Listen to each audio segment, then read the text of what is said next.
ABC Kinder Teach presents Separate is Never Equal. Sylvia Mendez and her family's fight for desegregation.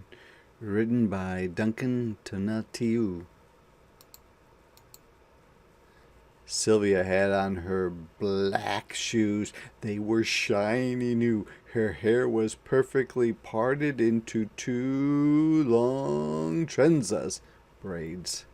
It was her first day at the Westminster School. The halls were crowded with students. She was looking for her locker when a young white boy pointed at her and yelled, "Go back to the Mexican school. You don't belong here." For the rest of the day, Sylvia did not speak or introduce herself in her classes. She kept her head down when walking in the halls.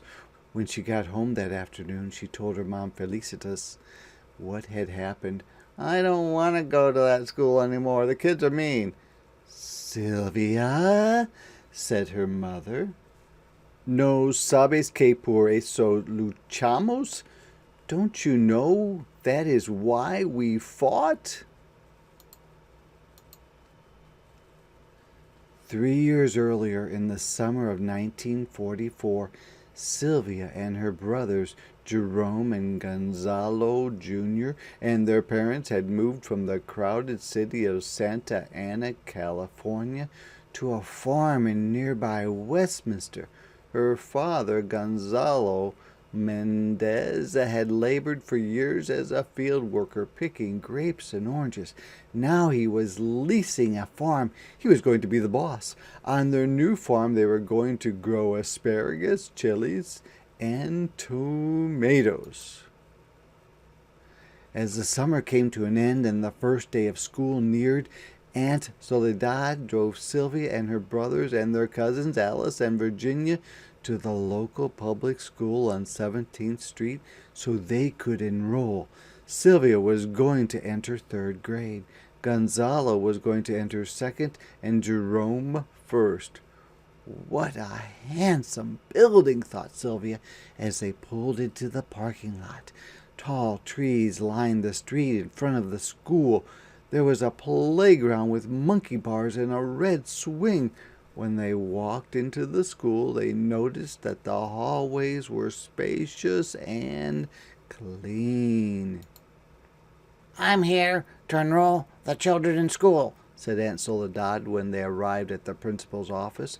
The secretary gave Aunt Soledad 2 enrollment forms, one for Alice and one for Virginia. But she did not give her enrollment forms for Sylvia and her brothers. "They cannot attend the school," said the secretary. "They must go to the Mexican school." "Why do I have to go to the Mexican school?" Sylvia wondered. She was not Mexican. She was American. She spoke perfect English. Her father was from Mexico, but he had become a U.S. citizen. Her mother was from Puerto Rico, which was a U.S. territory. Aunt Soledad was upset.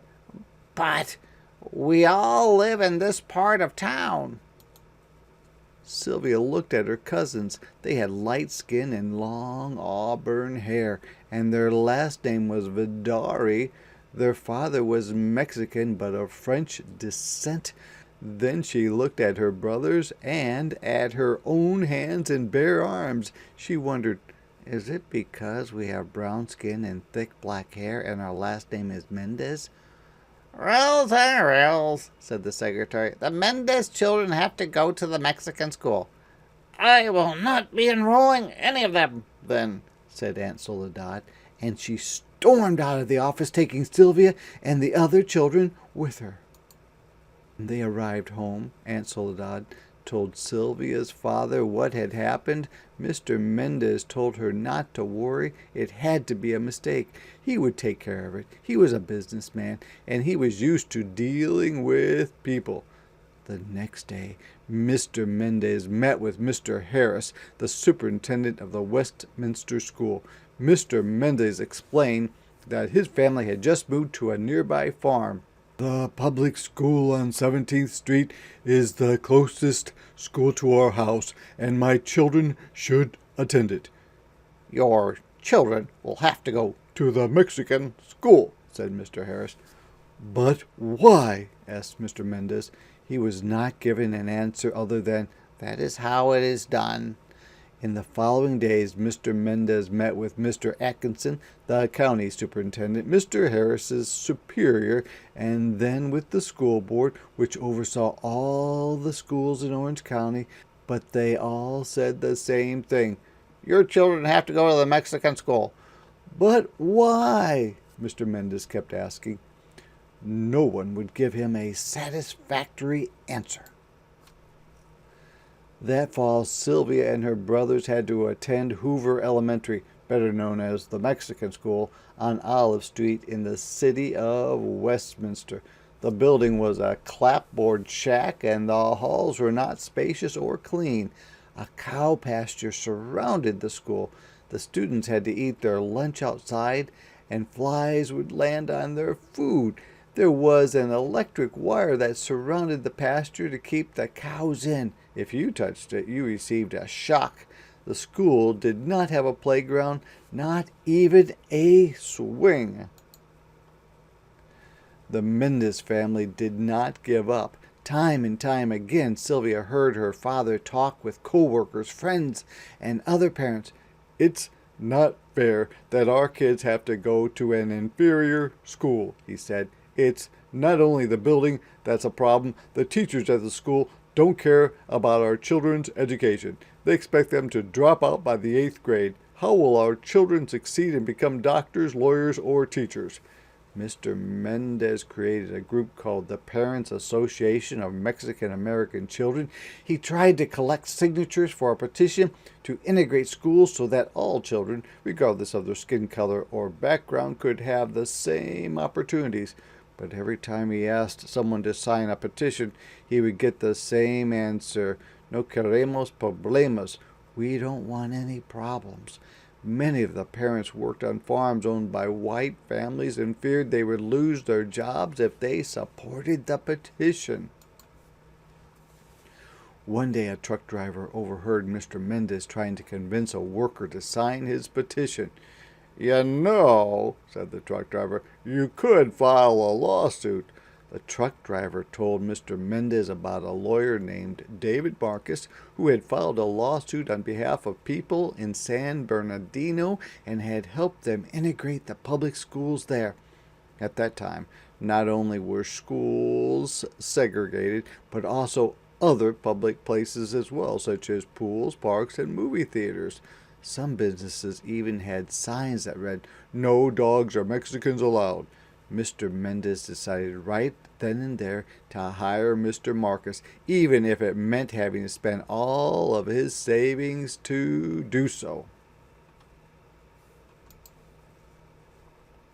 Over the next few months, Mr. Mendez and Mr. Marcus traveled all over Orange County looking for people who had experienced similar problems. Sylvia watched her father leave early in the morning. Sometimes she saw him come home in the evening, but often she only heard his footsteps when he got in late at night. While he was away, Sylvia's mother had to take care of the farm. Mrs. Mendez would get Sylvia and her brothers ready for school, and then she would go out to the fields. She started the irrigation system, drove the tractor, oversaw the workers, and solved any problems that arose. With the help of Mr. Marcus, Mr. Mendez found and talked with other families who were dealing with segregation. One of them was the Estrada family. Mr. Estrada had fought in World War II. He had risked his life next to Americans of all races and backgrounds. But when he returned to America from the war, he found out that his children were not allowed to attend school with white children. "Es una injusticia," said Mr. Mendez. "It's an injustice." The Estrada family joined the Mendez case, and so did 3 other families. The families were from the different school districts in Orange County: Westminster, where Sylvia lived, Garden Grove, El Modena, and Santa Ana. Mr. Marcus wanted to show that the segregation of students affected not only Sylvia and her brothers, but more than 5,000 children in the public school system all over Orange County. On March 2nd, 1945, Mr. Marcus went to the courthouse and filed the lawsuit. The trial was held at a courthouse in Los Angeles. Sylvia and her family, dressed in their best clothes, and sat in the courtroom to listen. The hearing lasted 5 days. Each day, Mr. Marcus called to the stand parents from the different districts in Orange County and the superintendents from each district too. On the first day, Mr. Kent, the superintendent of the Garden Grove district, was questioned. He said that he sent children to the Mexican school to help them improve their English. That is a lie, thought Sylvia. Her English was as good as the English of any of the children at the Westminster School. "Do you give the children any tests?" asked Mr. Marcus. Mr. Kent claimed he did. "We do so by talking to them." "That is another lie," Sylvia wanted to yell, but no one had questioned her. They rejected her from the Westminster School without asking her a thing.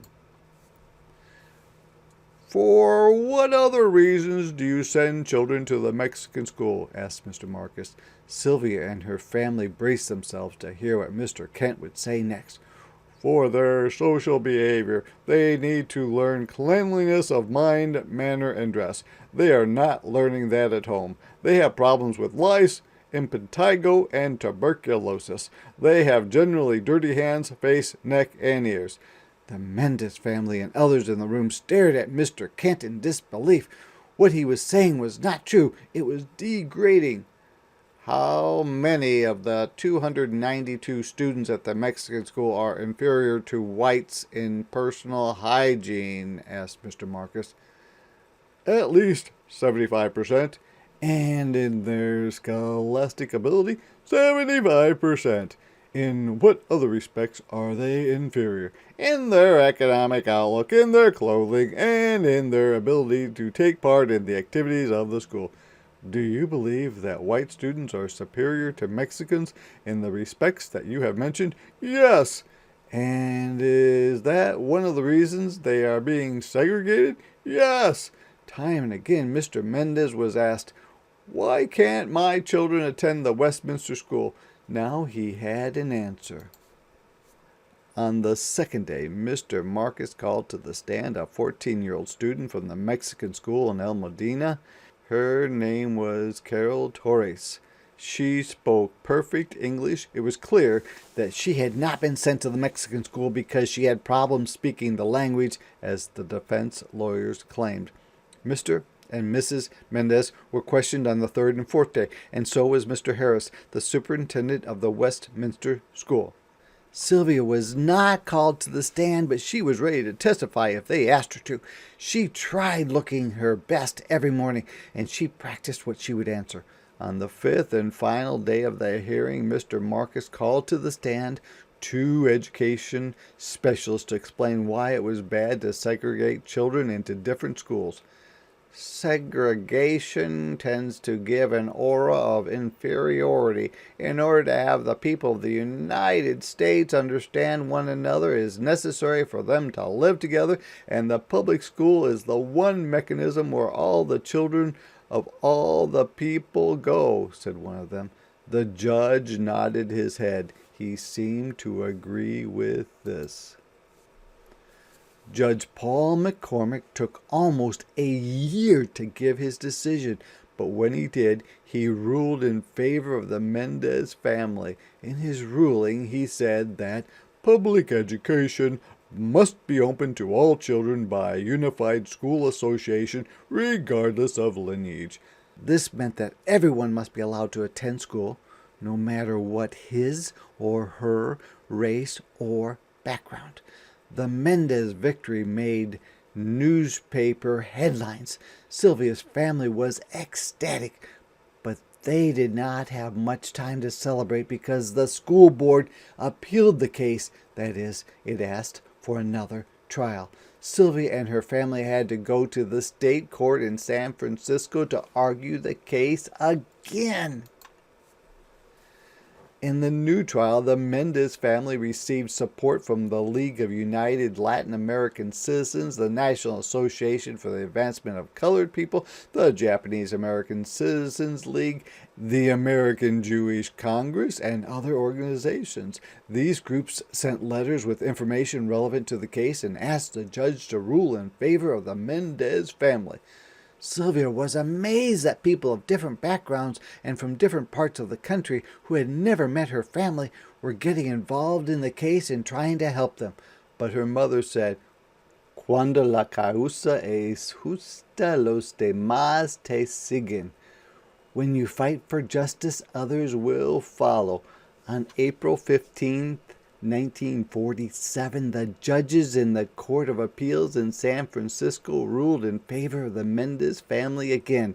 That June, Governor Earl Warren signed the law that said that all children in California are allowed to go to school together regardless of race, ethnicity, or language.